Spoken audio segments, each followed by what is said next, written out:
Good morning, good afternoon, good evening. This is Papay. So ngayong araw na to guys ay magluluto tayo ng dugo-dugo or dinuguan. So ito yung mga ingredients natin. So hinahaluan ko siya ng laman ng baboy. Yan. Tapos ito yung bituka. Bituka ng baboy.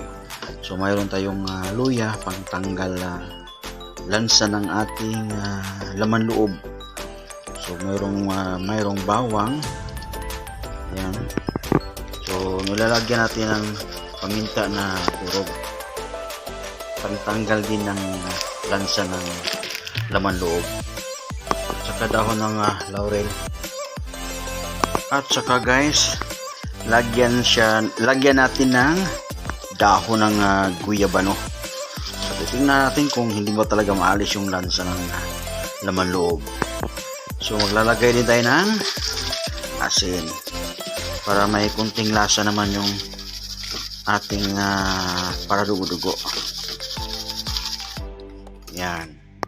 Ayan na guys, pakukuluan lang natin siya ng 30 minutes para lumambot man lang siya ng kunti. 30 minutes lang.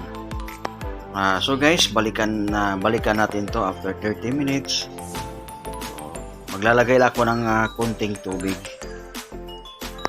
Ngayon guys, balikan natin yung para sa ating dinuguan. Ayan.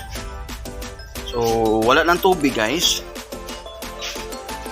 Tatanggalin na natin to kasi hugasan natin at ating gagayatin yan, oh.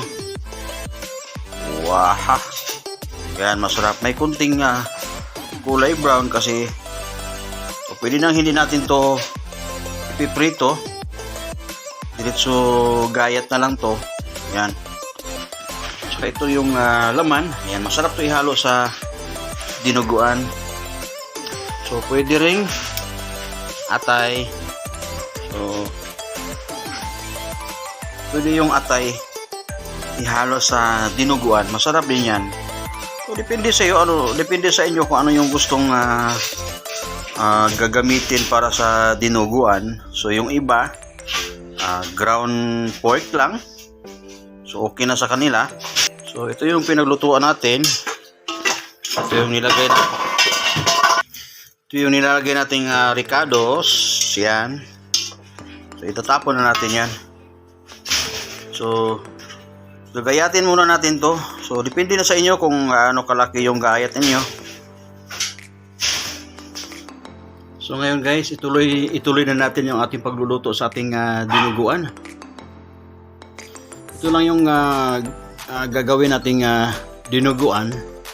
So ang unang gagawin natin, igigisa muna natin yung ating mga ricados. So mainit na to yung ating lutuan. Gigisa na tayo. Gagamit lang tayo ng kunting mantika.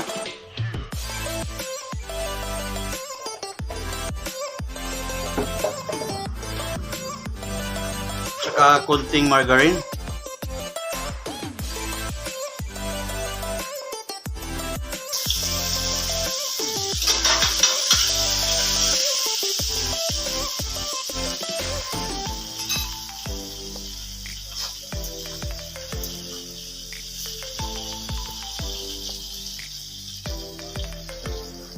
Guys, magigisa lang tayo.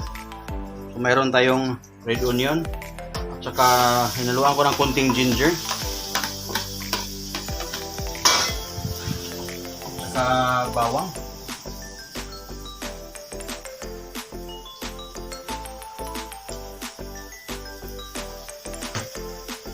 So, igigisa lang natin saglit. So guys, may konting kulay na siya.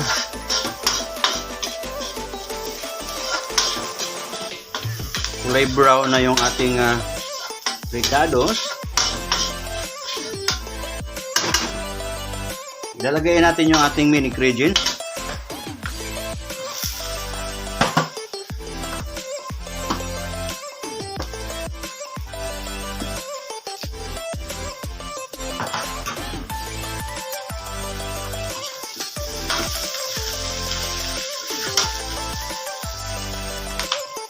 So guys, ito na. Tatapos natin ginisa. So medyo tostado na siya ng konti. Yung iba guys, yung pag gumagawa ng dinuguan, unang-una, pinong-pino yung pagkagagayat nila, yung dinuguan. So sa akin naman, eksakto lang yung pagkagayat. Yung iba, malalaki yung gayat nila. Kasi gusto nila makikita yung laman ng dinuguan. Yan. Yung iba naman guys, piniprito nila yung laman loob para medyo tostado. Tapos yung sa akin naman, tama naman yun. Kaso lang, medyo makunat lang siya talaga pagkaluto na. Makunat-kunat siya ng konti pag hindi lutong-luto yung pagkakagawa. So ngayon, eksakto na to guys. So maglalagay lang tayo ng konting suka para matanggal yung lansa ng ating niluluto.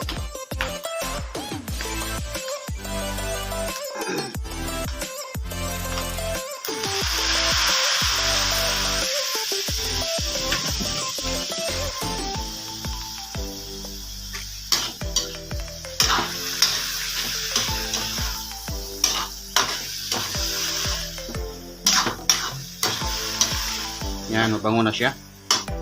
So ngayon, maglalagay lang ko ng kunting toyo.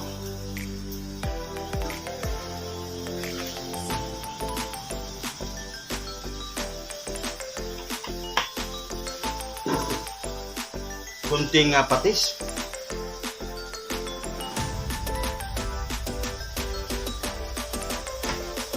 So maya-maya lang ako maglalagay ng guys, asin. So, titikman muna natin kung eksakto na ba sa alat yung ating dinuguan. So, kung matabang pa, so saka na tayo maglalagay ng asin. Naglalagay na tayo ng tuyo at saka patis. So, ngayon, maglalagay ako ng tubig galing sa bundok ng Samar. So, yan.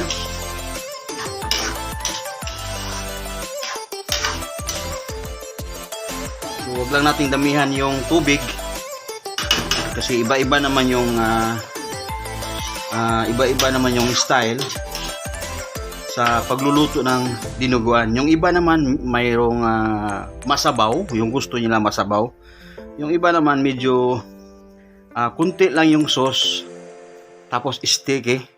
Yan ang pagkakaiba. Yung iba naman gusto yung maraming sauce tapos sticky, nilalagyan nila ng cornstarch or harina. Sa atin, hindi tayo maglalagay ng ganyan.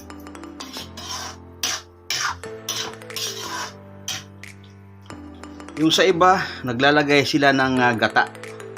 Sa akin, hindi ako maglalagay ng gata. Depende na sa inyo yan kung ano yung gusto ninyo. So, pakukuluin muna natin to bago natin ilagay yung ating dugo.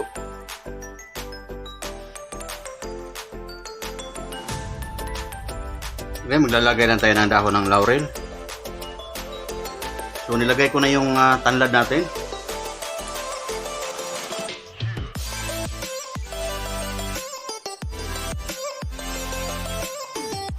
So, ngayon guys, ilalagay natin yung ating dugo.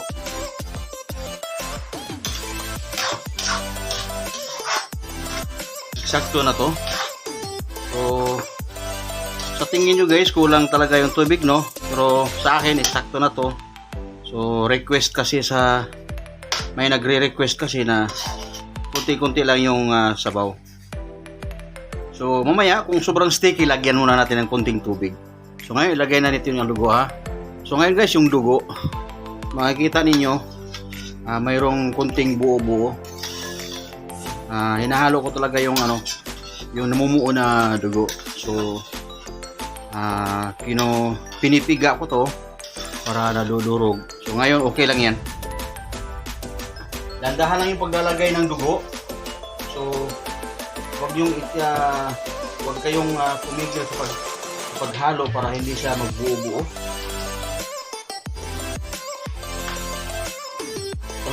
Tuloy-tuloy yung lakas ng apoy.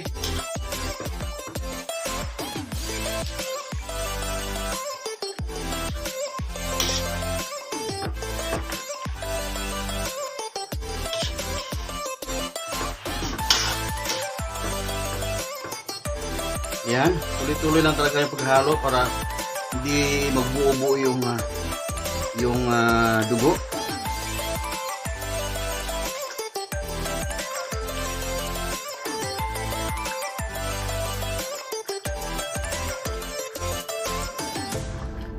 Yung iba guys, naglalagay sila ng kamyas para pampaasim nila. Masarap yun yung may kamyas, kaso lang minsan kasi sa lugar wala kang makikitang kamyas, wala ka rin mabibili ng kamyas sa palengke kasi hindi siguro nila gusto yung kamyas. Yung iba naman yung ginagamit nila batuan. So sa amin kasi naglalagay ng kamyas talaga. Yan ang pampasarap.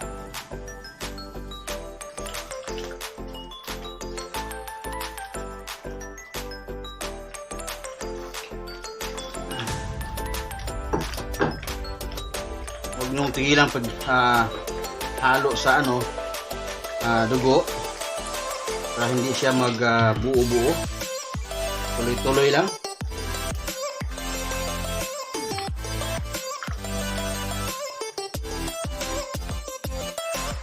Hanggang sa kumulo talaga yung sauce nito guys. So saka mo na tigilan sa paghalo. Kasi pag ganito pa hindi pa siya kumukulo, tingnan nyo. Hindi pa siya kumukulo talaga. Sa tuloy-tuloy lang yung paghalo. Kasi mamumuo yan. Mamumuo yung dugo. So pag tiningnan mo yung dinuguan, so parang malabsak siya. Hindi siya plain.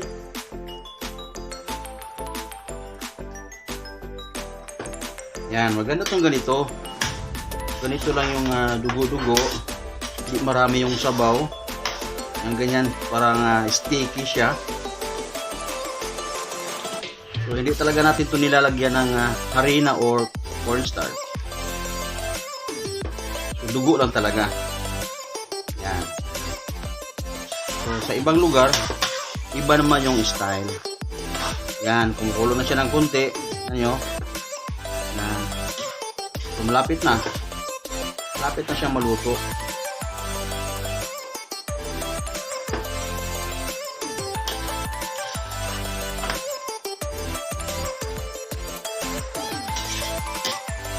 So yung mahirap sa dinuguan ng ganito.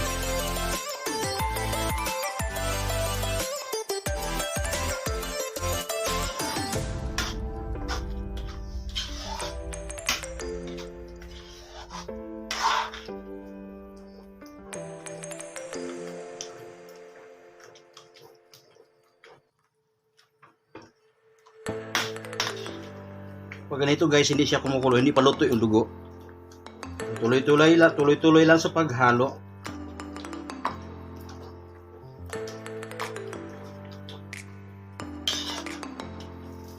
Yan, malapit-lapit na. Yan, kumulo na siya. Yan, okay na yan. Kunting halo pa. So ilagay na natin yung ating sili. Meron akong ginayat na maliliit. Yan, para may kunting sipa yung ating dinuguan. So ito yung pula, maanghang talaga yan. So mayroon namang buo. So yan, pang garnish natin. So tingnan nyo guys, maganda na siyang tingnan. May kunting kulay yung ating dinuguan.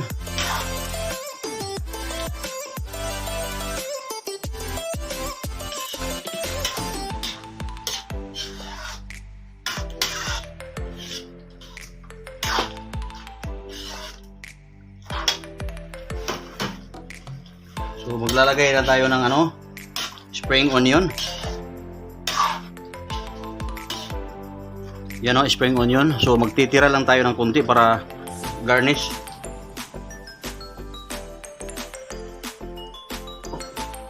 Yan, goods na.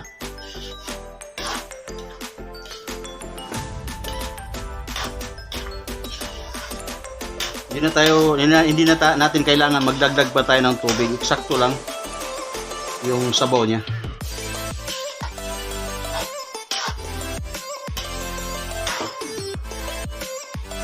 Hindi naman itong pambinta. Hindi na kailangan maglagay tayo ng maraming tubig. See? Goods na yan. Okay guys.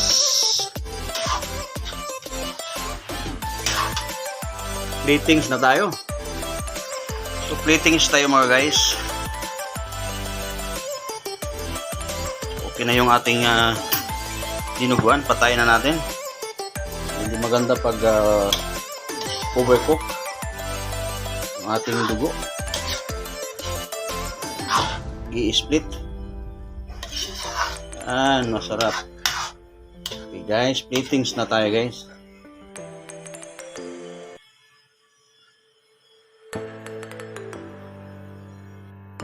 Guys, ito na yung ating dinuguan or dugo-dugo. So, luto na guys. Guys, thank you for watching. Don't forget to like, share, and subscribe sa aking YouTube channel, Papa M Vlogs. Okay guys. Bye. God bless po. Again, God bless po sa ating lahat. Bye.